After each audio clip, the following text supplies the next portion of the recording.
All right, let's just dive right in. We are about to unpack one of the most radical, most, uncompromising texts on non-duality ever written, the Avadhoodha Gita.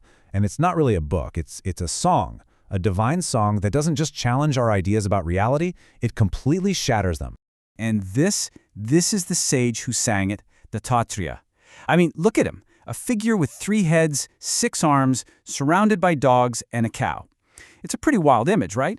But what's truly stunning is his message. A message so profound it might just change the way you see yourself and, well, everything else. So, here's our game plan for today. First, we'll get into the legend of the sage himself, Dattatreya. Then we'll dive straight into his core teaching, this great song of non-duality. From there, we'll see how this teaching just smashes our normal perception of reality, what it might feel like to actually live this truth, and finally, why this ancient song still matters so much today. Look, to really get the song, you have to first understand the singer. And the story of Dattatreya, well, it's about as cosmic as his philosophy gets. See, he isn't just some ordinary sage. Dattatreya is seen as a combined incarnation of the Hindu trinity itself. You have Brahma the creator, Vishnu the preserver, and Shiva the destroyer. He is literally the living, breathing synthesis of these 3 fundamental forces of the entire cosmos, all wrapped up in one being.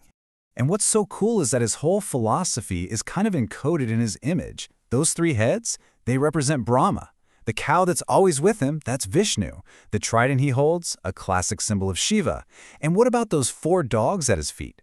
They represent the 4 Vedas, the ancient scriptures of Hinduism, basically following him around like loyal companions. His very form tells a story of complete cosmic unity. So now that we've met the singer, let's turn to the song itself. This is his masterpiece, and it's all built around one single, unbelievably powerful teaching. This is the radical, uncompromising idea at the very heart of the Avadhoodha Gita.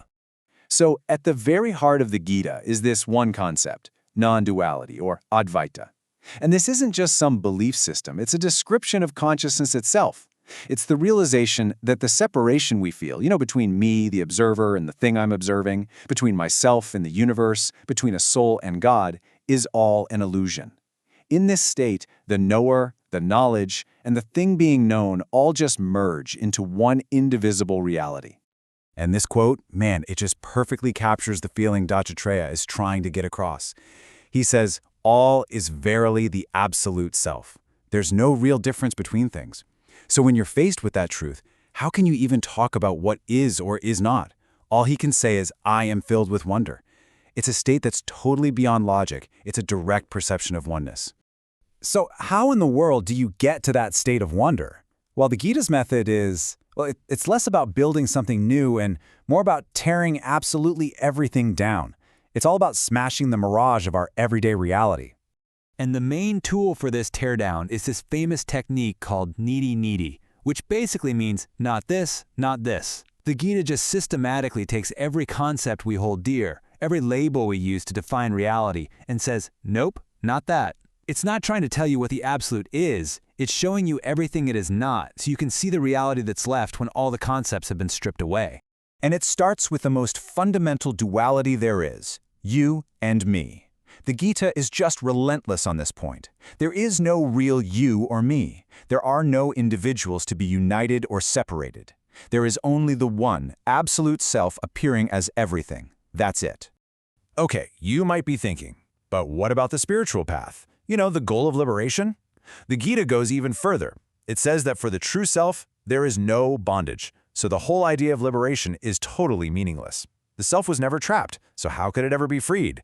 Even that noble goal of liberation is just another dualistic idea that you have to move beyond.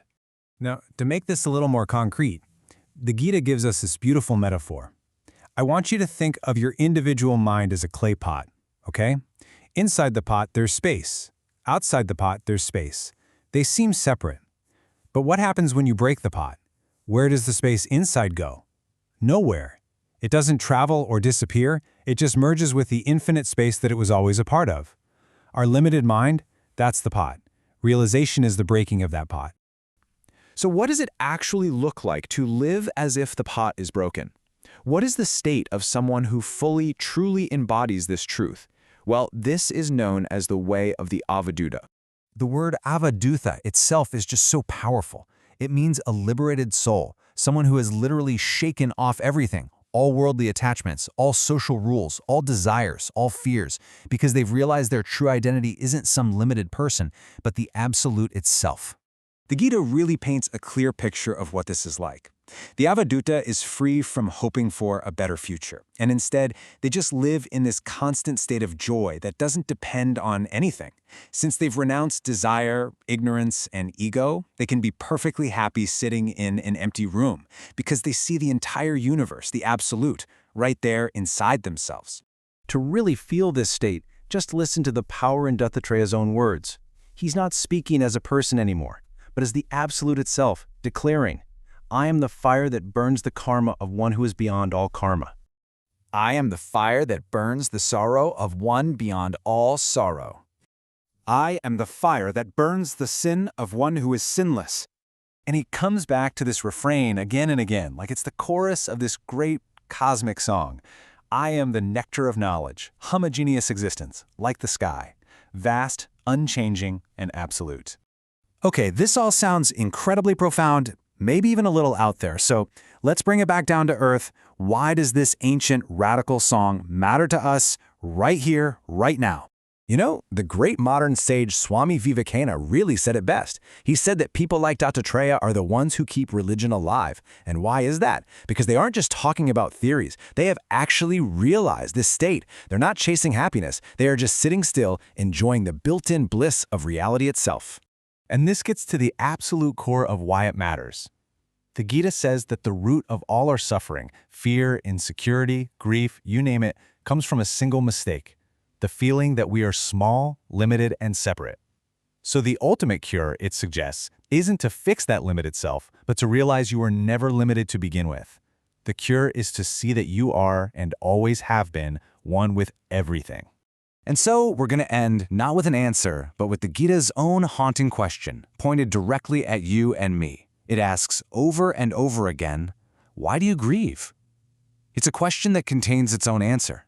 Because if you are already one with the entire cosmos, if you are the absolute self, what could you possibly lose? What is there left to fear? And what more could you ever possibly need to gain?